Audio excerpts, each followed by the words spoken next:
चलो, नमस्कार, सत श्री अकाल, गुड मॉर्निंग, कैसे हो? अरे भाई थानेदारों, 5-7 दिन ही बचे हैं, अच्छे से पढ़ लो। ये मैं जल्दी जल्दी रिपीट करवा रहा हूँ, इसे में ये मत सोच लेना कि सर हमारे समझ में नहीं है, बिल्कुल नहीं है, बस रिपीट करो क्योंकि ये वो टॉपिक है जिनको आपने छुआ नहीं होगा। तो अच्छे से तैयारी के लगे रहो। मुश्किल से 50,000 बच्चे अच्छी ईमानदारी से तैयारी के लगे हुए हैं।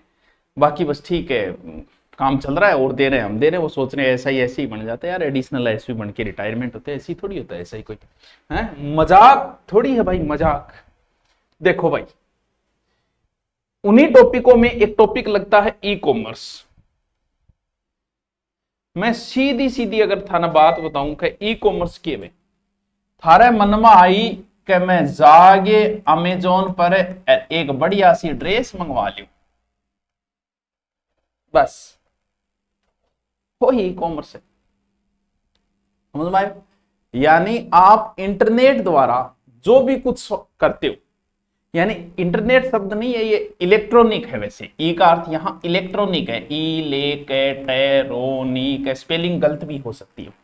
इलेक्ट्रॉनिक जो व्यापार है, इलेक्ट्रॉनिक को मतलब वो कोने के तार उगराना, यानी सीधी सी बात है, इंटरनेट से आप जो कुछ भी कर रहे हो, इंटरनेट से जो व्यापार कर रहे हो, वो व्यापार दो बिजनेसमैनों के बीच में हो सकता है और एक उपभोक्ता बिजनेसमैन के बीच में हो सकता है, उपभोक्ता के बीच में हो सकता है। बस वही ई कॉमर्स है, सीधी शॉर्टकट बात ई कॉमर्स की। यानी इंटरनेट के माध्यम से व्यापार, कभी कल्पना ही नहीं हुई होगी कि ऐसा भी हो सकता है, लेकिन ऐसा हुआ है कि इंटरनेट से भी व्यापार होता है, ई कॉमर्स कहा जाता है, यानी इलेक्ट्रॉनिक व्यापार, इंटरनेट है ई कॉमर्स। देखो, ई कॉमर्स का पूरा नाम क्या होगा? इलेक्ट्रॉनिक, ई का मतलब इंटरनेट नहीं है, अच्छा इंटरनेट पे तो आई आता है, ठीक है, इंटरनेट पर किया गया व्यापार। ई कॉमर्स एक ऐसा प्रोसेस होता है जिसमें उपभोक्ता घर बैठे सामान खरीदारी, यानी एक लत है, तो लाग जिया नहीं दादे बैठे बैठे हर की मंगा लेगो, बैठे बैठे मंगा लेगो, जो अमेजोन मार दियो, इन मार लियो, सर्च मार लियो, बैठे बैठे मंगाना शुरू कर दे, बस वही है तो एक लत ही एक प्रकार की। यानी कंप्यूटर द्वारा इंटरनेट से उपयोग करके किसी व्यवसाय को संचालित, यानी व्यवसाय भी संचालित, जैसे मैं कर सकता हूं, मुझे किताब बेचनी है तो मुझे क्या क्या करना पड़ेगा भाई? सबसे पहले www आने के बाद वेबसाइट बनवानी पड़ेगी मुझे।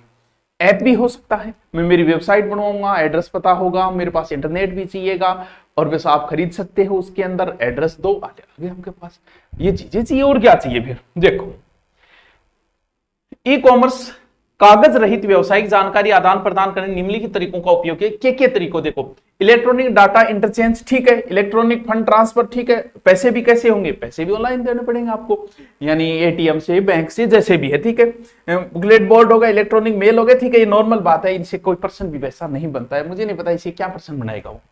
ऑनलाइन शॉपिंग ई कॉमर्स का एक उदाहरण है। ई कॉमर्स की शुरुआत 1960 से मानी जाती है, बोलो, ठीक है, जिसमें सबसे पहले बिजनेस से संबंधित डॉक्यूमेंट का ईडीआई, इलेक्ट्रॉनिक डाटा इंटरचेंज का उपयोग किया जाता है, ठीक है, बहुत पहले शुरू हो गया वो काम। 1979 में, हाँ, ये है माइकल ऑल्ड्रिच ने प्रथम ऑनलाइन शॉपिंग की शुरुआत की थी। वाह यार भाई, पहले शॉपिंग तू ये की खातर करे, गर्लफ्रेंड खातर मंगवाए कुछ? सन 1990 में सबसे पहले ई कॉमर्स का उपयोग में लेने के लिए ई बाय एंड अमेजोन की सर्विस को प्रारंभ हुआ 1990। भारत में उतरता ही काट दी, ठीक है। ई कॉमर्स की वेबसाइट बहुत सी है, नॉर्मल वेबसाइट है, आप थे से काम करो, था बताने की जरूरत कोई, लड़कियां ज्यादा नॉलेज है। इलेक्ट्रॉनिक भुगतान का तरीका, वो किसी से कर सकते हो, बैंक से कर सकते हो, एटीएम, डेबिट कार्ड वगैरह किसी से हो सकता है, इसे भी कोई पर्सन नहीं बनता। और कैश ऑन डिलीवरी को छोड़कर पेमेंट इलेक्ट्रॉनिक में, कैश ऑन डिलीवरी में ज्यादा थोड़ा विश्वास नहीं है, ठीक है। ई कॉमर्स निम्न सुविधाएं प्रदान करता है, 24 घंटे सेवा उपलब्ध कराता है, गैर नगद भुगतान है ये। ई कॉमर्स बिक्री के बाद में बिक्री बेहतर सेवाएं प्रदान करने के लिए, सहायक प्रदान करने के विभिन्न तरीके अपनाता है, ठीक है। यहां से भी कोई अच्छा क्वेश्चन नहीं, आपको पता है ऑनलाइन शॉपिंग का, आपको पता है क्या क्या सुविधाएं होती है इसमें, ठीक है। और विज्ञापन विपणन, देखो यहां से थोड़े बहुत बन सकता है प्रश्न, कहां से कि ई कॉमर्स का प्रकार, एक है B2B, बी का मतलब बिजनेस टू बिजनेस, एक बड़ी संस्था सीधा किसी दूसरी बड़ी संस्था से व्यापार करती है, व्यापारी से व्यापारी, कंपनी से कंपनी के बीच किया गया व्यापार। दो कंपनियां जब व्यापार करती है, जैसे हमारी कंपनी हो गई, धुरीना हो गई, चेतक हो गई, कंपनियां जब व्यापार करती है तो फिर इसमें किसमें आएगा? जैसे मान लो कि रिलायंस जो है वो टाटा से कुछ खरीदे, बड़े बड़े लोगों के बीच में होता है ये बिजनेस, कौन सा? B2B, बड़े लोगों का बिजनेस, बिजनेस टू बिजनेस, ठीक है। B2C, बिजनेस टू कंज्यूमर, यानी उपभोक्ता के साथ कोई भी बड़ी कंपनी अपने प्रोडक्ट वेबसाइट पर डालती है और कंज्यूमर उपभोक्ता उन्हें खरीदता है। जैसे हम कोई किताब लेंगे ना, आप खरीदो, ठीक है।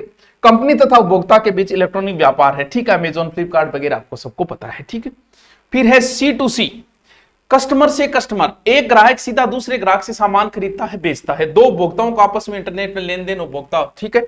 जैसे OLX, मेरी गाड़ी OLX पे मैंने डाली और वहां से आपने खरीद ली, मैं भी क्या हूं, कस्टमर, आप भी कस्टमर ही हो। सीधा हमें OLX ने ये फैसिलिटी दे दी। ये तो किस किस के बीच में होगी, उपभोक्ता से उपभोक्ता के बीच में, ठीक है, मुख्य रूप से। और भी कई प्रकार, लेकिन इनमें कई बार पूछ लेते हैं B2B का थोड़ा सा बहुत अर्थ ध्यान रखना, business to business, business to consumer, consumer to consumer, ठीक है। और भी कई प्रकार है। C2B यानी कस्टमर टू बिजनेस, इसमें एक उपभोक्ता किसी सेवा के द्वारा अलग अलग व्यापारियों संस्था से अपनी आवश्यकता के लिए बात करता है और उस संस्था के साथ व्यापार करता है। B2G बिजनेस टू गवर्नमेंट, यह क्रिया वेबसाइट सरकार और अलग अलग व्यापारी संगठनों के बीच व्यापार के लिए किया जाता है, ठीक है। फिर G2B थोड़ा सा फुल फॉर्म याद रख लेना है, गवर्नमेंट टू बिजनेस, सरकार से व्यापारी, इसमें सरकार और विभिन्न व्यापारी संगठनों के बीच वेबसाइटों का आदान प्रदान। G2C गवर्नमेंट टू कंज्यूमर, इसमें सरकार की सेवा को नागरिक तक पहुंचाया जाता है। बहुत सारी सरकारी संस्थाएं होती है वो, ठीक है। ये लो जी, लास्ट है गवर्नमेंट टू गवर्नमेंट, यहां दो या दो से अधिक सरकारी एजेंसी विभागों के बीच में डाटा और सूचना का लेन देन होता है। तो बड़ा ही छोटा सा टॉपिक है, ठीक है, बहुत ही छोटा सा एकदम। फायदे क्या है अगर इसके देखें तो, मैंने जैसे मान लो कि कोई व्यक्ति खाती है, मान लो वो बहुत अच्छी कलाकृति बनाता है, खाती है, दुकान खोल रखी है उसने, बहुत अच्छे बेड अलमारियां बनाता है, वो अपना व्यापार कितनी दूर तक फैला सकता है, बस उस क्षेत्र तक। अब मान लो उसने अमेजोन पर डाल दी एक बहुत शानदार कुर्सी बना के, अब उसे केरल का बंदा भी खरीद सकता है, अब उसे उत्तराखंड वाला भी खरीद सकता है, वरना कौन खरीदेगा भाई आके। तो सोचो कितना फायदा हो रहा होगा इससे। यानी आप अपना व्यापार पूरे भारत लेवल पे कर सकते हो। आज भी लोग नहीं कर रहे हैं इसको। मैं तो कहता हूं जिसका भी हाथी कलाकृति दुकान कुछ भी हो, उन्हें ये चीज करनी चाहिए। भाई आपको अमेजोन ने कमरा दे रखा है, वो अपना परसेंटेज लेता है, फिर कस्टमर तक पहुंचाता है, तो हम भी तो देखो, और एक सस्ती मिलने लग जाती है। जैसे मेरे यहां बन रही है, जैसे मैं मान लो कि कोई चीज बना रहा हूं, मैं कुर्सी बना रहा हूं, ठीक है, और ये कुर्सी है 3000 की, ये कुर्सी जा रही है बिकने के लिए दिल्ली, यहां से ट्रांसपोर्ट वगैरह जुड़ेगा, फिर वहां व्यक्ति जो बेचेगा तो ये कुर्सी पड़ेगी 5000 की, उसे बेचनी पड़ेगी 5000 में, और मैं सीधा ही बेच रहा हूं कस्टमर को 3000 में। आप मुझसे सीधी खरीदी, आपके 3000 की पड़ी, चीजें क्या होगी, सस्ती होगी। समझ गए बात? हाँ गुरुजी समझ गया। ये है ई कॉमर्स, एक छोटा सा टॉपिक। दूसरा उससे भी छोटा सा टॉपिक, ये होना चाहिए कि अपने टॉपिक पूरे हो गए यार, इतना ही बड़ा है ये मत सोचना मैं कुछ खा गया। तो भाई जी अब मैं ध्यान देगा सब्सिडी, मैं जो थान कोर्स पर ऑफर दिया वो एक प्रकार को टाबरो सब्सिडी है, मतलब अर्थ कौन समझ में आया था। जैसे मान लो कि 5000 रुपये की कोई चीज ऑनलाइन शॉपिंग कर रही है, ठीक है, आपकी पत्नी नहीं, आपकी प्रेमिका, पत्नी पर तो हक है, ठीक है, उसके पास 3000 रुपये ये थे, बोले 2000 रुपया मैं दे दूंगा। अब बिंगा भाई दो मिलियो, कौन मिलियो, गुरुजी मिलियो, 2000 रुपये की सब्सिडी दिए थे। अब सब्सिडी हो सके गवर्नमेंट भी देश के, कोई देश के सब्सिडी, भाई जैसे गैस सिलेंडर के 1100 का पड़ेगा, सरकार कहती है 1100 में 200 रुपया में दे दें। अब उसके पे थारे खाते में दे दे, उसके अन्न देगे 900 रुपया को सिलेंडर बिकवा दे, या फिर 1100 को सिलेंडर है 200 रुपया थारे खाते में आ जा। यानी कोई प्रकार की सहायता करना ही सब्सिडी है। समझ गया? देखो तो फिर समझो सब्सिडी क्या है। सब्सिडी शब्द लैटिन भाषा के सब्सिडम शब्द से बना हुआ है, ये ध्यान रखिए, लगभग शब्द लैटिन भाषा में बनेगा है, जिसका शाब्दिक अर्थ होता है आर्थिक सहायता, मदद करना, अनुदान करना, पीछे से सहायता करना, यानी एक प्रकार की हेल्प करना ही सब्सिडी है। सामान्य शब्दों में जब उत्पादक की लागत व विक्रय मूल्य के मध्य अंतर को सरकार द्वारा वहन किया जाता है तो सब्सिडी कहलाता है। बस किसी चीज में हो सकता है, बोले भाई ट्रैक्टर ले आ रहे हैं, ट्रैक्टर 5 लाख, सरकार का 1 लाख में दे दिया, 4 लाख थारा लगा, अब सरकार था 1 लाख की सब्सिडी दे दी, यानी हेल्प कर दी एक प्रकार की। वो ये के उद्देश्य, सब्सिडी का उद्देश्य कहीं ना कहीं समाज कल्याण रहता है। बोल भी थे मकान बना रहे हो 1 लाख रुपया लगेगा, सरकार कहेगी कि 50,000 में दे देंगे, 50 थार जेब में कर लियो, आ लियो। बताओ समाज ने फायदो मिलियो कौन मिलियो, उपभोक्ता ने फायदो मिलियो कौन मिलियो, गरीब वर्ग ने हित होयो कौन ये भाई बिंगरे मकान बन गयो, कम आधा रुपया मकान बन गयो। उत्पादन को बढ़ावा मिलेगा, बिल्कुल मिलेगा। कृषि वगैरह में हम करते हैं ना किसानों को प्रेरित, जैसे किसानों ने ट्रैक्टर दे दिया, कई कृषि उपकरण भी बांटा है सरकार का, लो भाई कृषि उपकरण सब्सिडी पर ले जाओ, ठीक। आर्थिक न्याय का उतार चढ़ाव नियंत्रित करने आदि उदाहरण। तो क्या है सब्सिडी से, समझ गए क्या फायदा ही फायदा है सब्सिडी। पहले बहुत आई पूछा कि भाई सब्सिडी मिल रही है। देखो सब्सिडी कई प्रकार की, सामाजिक सब्सिडी समाज कल्याण के उद्देश्य से की जाती है, पेंशन वगैरह हो वेतन पर। आर्थिक संबल के लिए की जाती है, डायरेक्ट बुक ट्रांसफर, कई बार आर्थिक सहायताएं दी जाती है, तो वो इसमें आएगी। मेरिट सब्सिडी समाज के बड़े वर्ग को फायदा, शिक्षा चिकित्सा। वैसे देखिए तो शिक्षा चिकित्सा मेरिट जो है ना, कई बार ऐसा होता है इस जो मेरिट सब्सिडी है, जैसे मान लो कि सरकार को टीका लगवाना है, जैसे पहले पोलियो के लगे, भाई बहुत महंगा आता है, सरकार ने फ्री लगवाया सबके पोलियो, एक टीका सब 1200-1300 रुपये का पड़ता, पूरे भारत में बंटवाया। तो सरकार ने क्या किया, आपको टीका फ्री मिला, सरकार ने सब्सिडी देके सरकार ने पैसे दे दिए, जो भी विदेशी कंपनी से हमने पोलियो की दवाई ली उसको पैसे सरकार ने दे दी आपके फ्री, जबकि वो एक प्रकार की मेरिट सब्सिडी है। लेकिन इसमें कहा कि कुछ समाज का बड़ा कल्याण होता है इससे, क्यों, क्योंकि पूरे समाज का ही भला होगा इससे, सबके टीके लगेंगे, किसी के पोलियो नहीं होगा। तो इसमें सरकार ये कहा गया कि आप कुछ समाज से भी लो, इसमें कुछ आप करो, मेरिट सब्सिडी एक प्रकार की। गैर मेरिट से समाज के कुछ वर्ग को फायदा लाभांश, यानी गैर मेरिट सब्सिडी का मतलब कुछ वर्ग को ही फायदा मिलता है। जैसे आपकी बीएड में सब्सिडी मिल गई, मान लो जो कहना आप क्या बोलते हैं स्कॉलरशिप, सिर्फ आपको ही तो मिली, पूरे समाज को। पोलियो के टीके से तो पूरे समाज को मिला। अब मकान आपको मिला तो सिर्फ आपको ही फायदा मिला उस मकान से, गांव में और अन्य नहीं कौन मिलो, तो वो एक प्रकार की गैर मेरिट सब्सिडी हो गई। प्रत्येक सब्सिडी बजट में जिसका उल्लेख हो वो होता ही है कि हम ये करेंगे बजट में, और प्रत्येक सब्सिडी बजट में उल्लेख ना हो। खाद्य सब्सिडी, खाद्य पदार्थों में की जाने वाली सब्सिडी, तो पुराना टाइम में मक्का वगैरह भी फ्री बांटती सरकार, और वो एक प्रकार, यानी सब्सिडी के थोड़े से प्रकार है, सीधा प्रश्न है ये, ठीक है।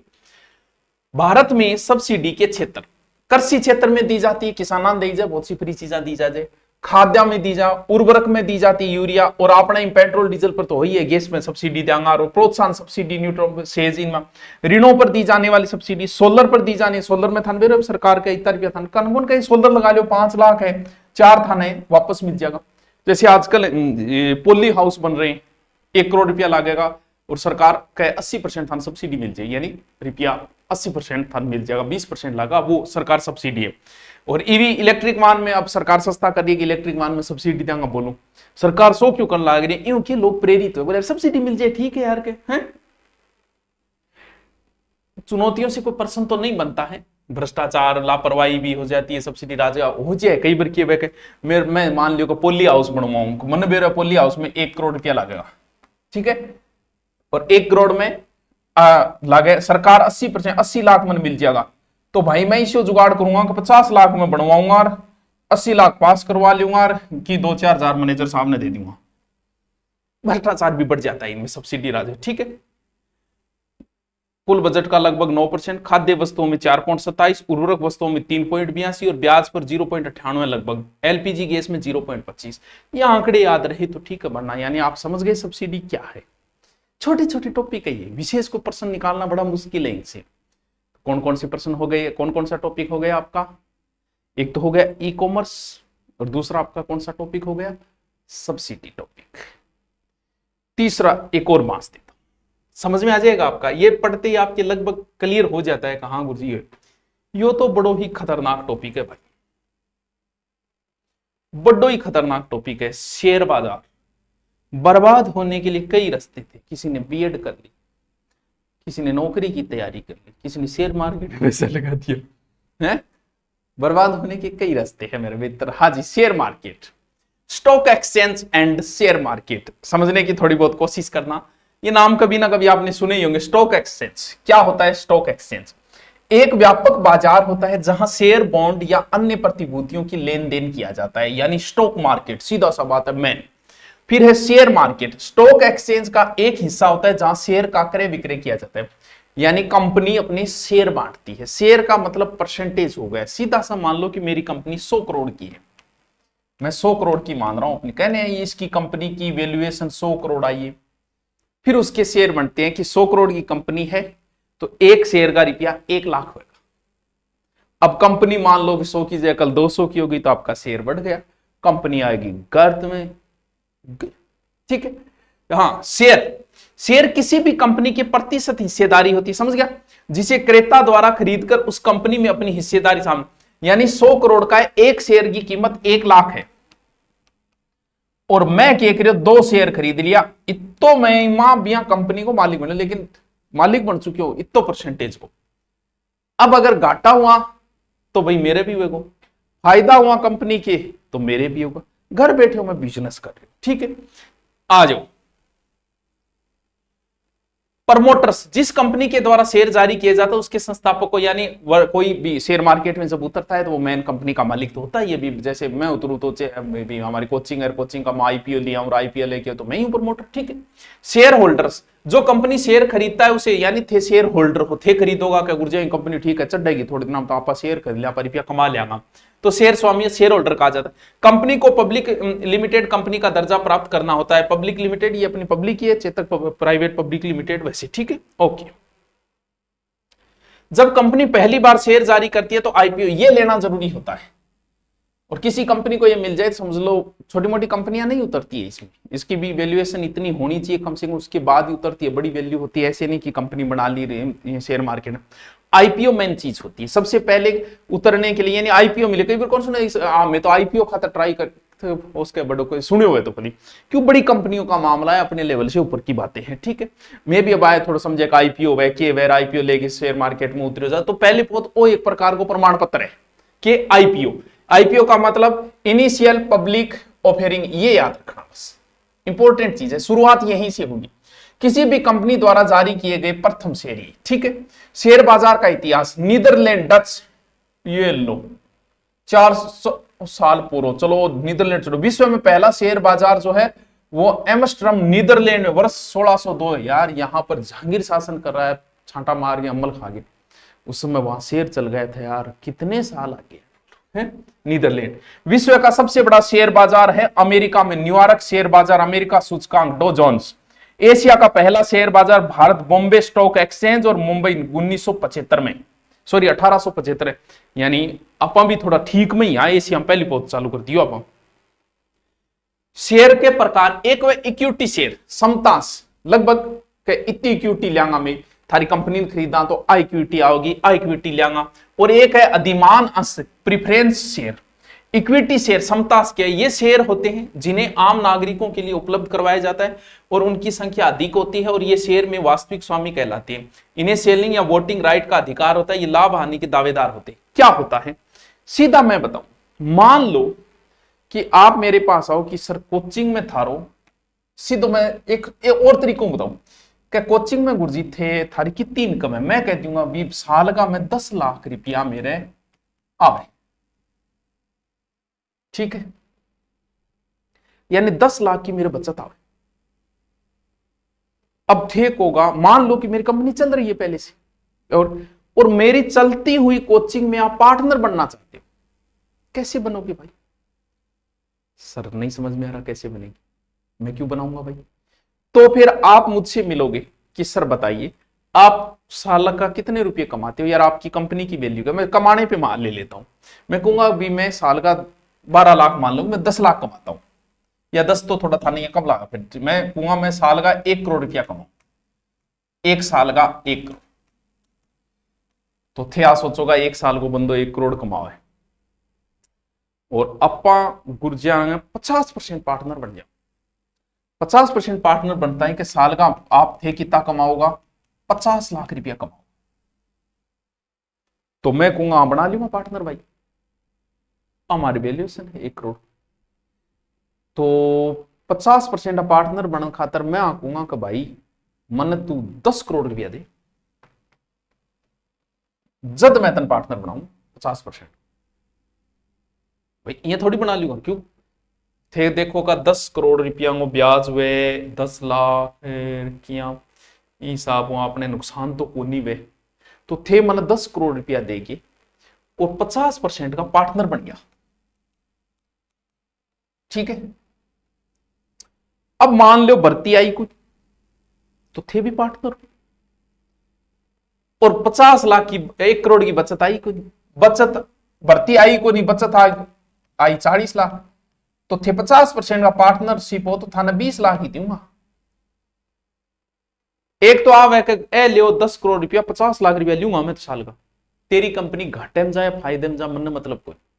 एक ही होता है कि कंपनी अगर फायदे में गई तो फिर हो सकता है तो 50 लाख से ज्यादा भी कमा लो, लेकिन कंपनी अगर घाटे में चली गई तो भैया तुम भी घाटे में जाओ। ये एक प्रकार का इक्विटी शेयर है, यानी घाटे और मुनाफे में दोनों में ही आपको होगा, यानी फायदा हुआ तो आपके पैसे बढ़ जाएंगे और घाटा हुआ तो, वरना फिर थे को 10 करोड़ साल का 50 लाख रुपया देती यार इत तो पार्टनर बनूंगा मैं।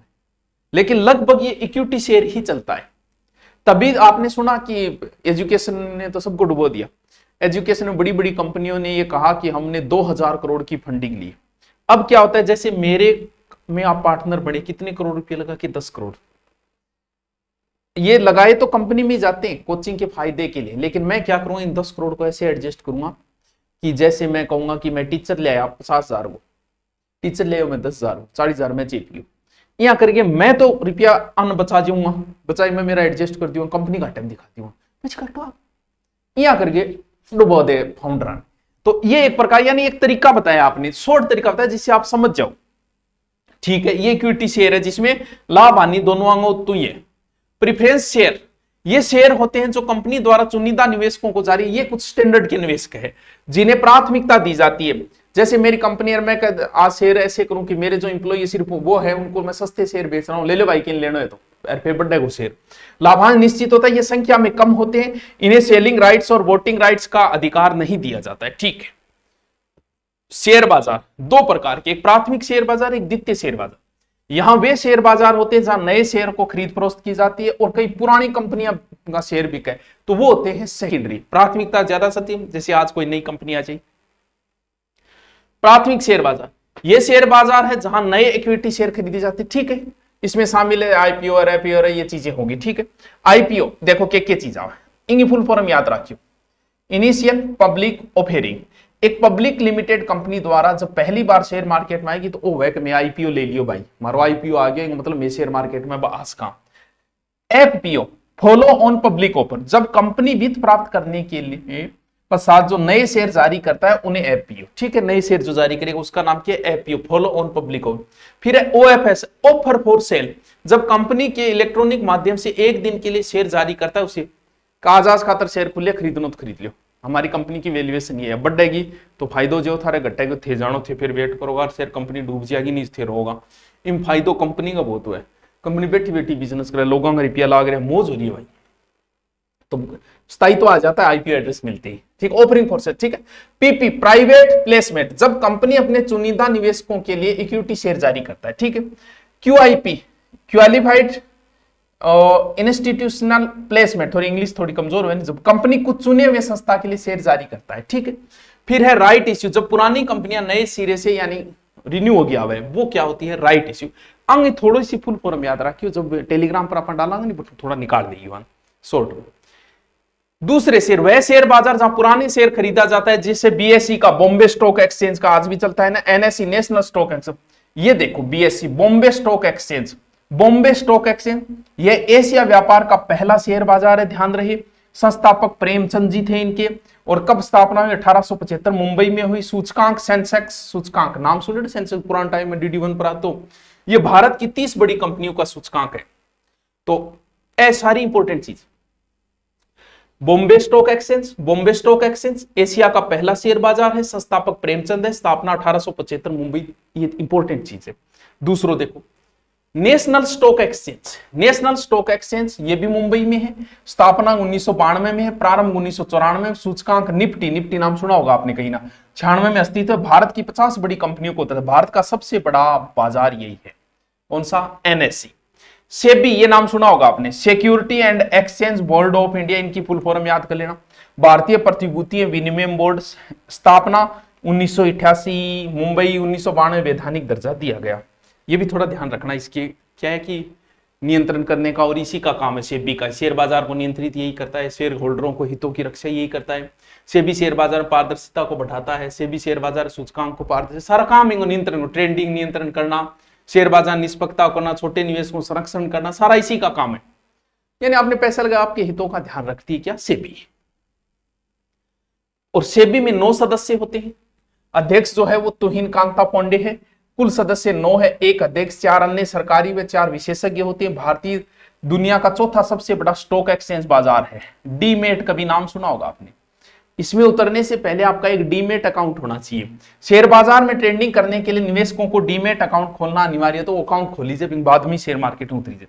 इसके अतिरिक्त एक ट्रेडिंग अकाउंट होता है जिसके माध्यम से लेन देन किया जाता है। डीमेट वह प्रक्रिया जिसमें प्रतिभूतियों को भौतिक रूप से भारी ना करके इलेक्ट्रॉनिक माध्यम से जारी किया जाता है।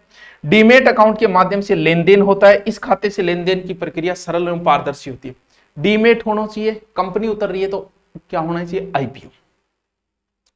नाम सुने? Mutual fund. इन्वेस्ट कीजिए म्यूचुअल फंड में। निवेश को शेयर बाजार के मध्य वित्त मध्यस्थता करता है, ठीक है। यह निवेशकों से छोटी बचतों को एकत्रित करके उन्हें सही स्थान पर निवेश करता है, ठीक है, सही जगह लगाना रहा है। म्यूचुअल फंड का काम है सामूहिक। भारत में पहला म्यूचुअल फंड है यूटीआई, ठीक है, यूनिट ट्रस्ट ऑफ इंडिया, 1964, बहुत पुराना भी। सेबी पहला बैंक है जिसने म्यूचुअल फंड की शुरुआत की 1986 से। एक बॉन्ड पत्र पर हस्ताक्षर होते हैं। बॉन्ड पत्र कंपनी का होता है, ऋण पत्र। ये एक प्रकार का ऋण साधन है। बॉन्ड के माध्यम से सरकार व कंपनियां उधार प्राप्त करती है, जिसे निश्चित समयावधि के ब्याज, यानी कई बार बॉन्ड पे इतने पैसे, बहुत बड़े पैसे लेवल पे उठाया जाता है, ठीक है। ऋण पत्र, डिबेंचर, कंपनियों द्वारा वित्त प्राप्त करने का एक माध्यम होता है जिसमें ऋणदाता को निश्चित ब्याज और भुगतान करना होता है। वो बॉन्ड पे, साइन पे जो कंपनियां पैसे लेती है ना, वो तो 3 टॉपिक मैंने रिपीट करवाए, इनकी टेलीग्राम में मिल जाएगी। और बढ़िया सी तैयारी के लगे रहो, नया कुछ नहीं छेड़ना है। ये टॉपिक आपने, मैं उम्मीद करता हूँ छेड़े नहीं हूँ, इसलिए मैं करवा रहा हूँ। थोड़ा कमेंट करके बता दीजिएगा कैसा लगा। Thank you.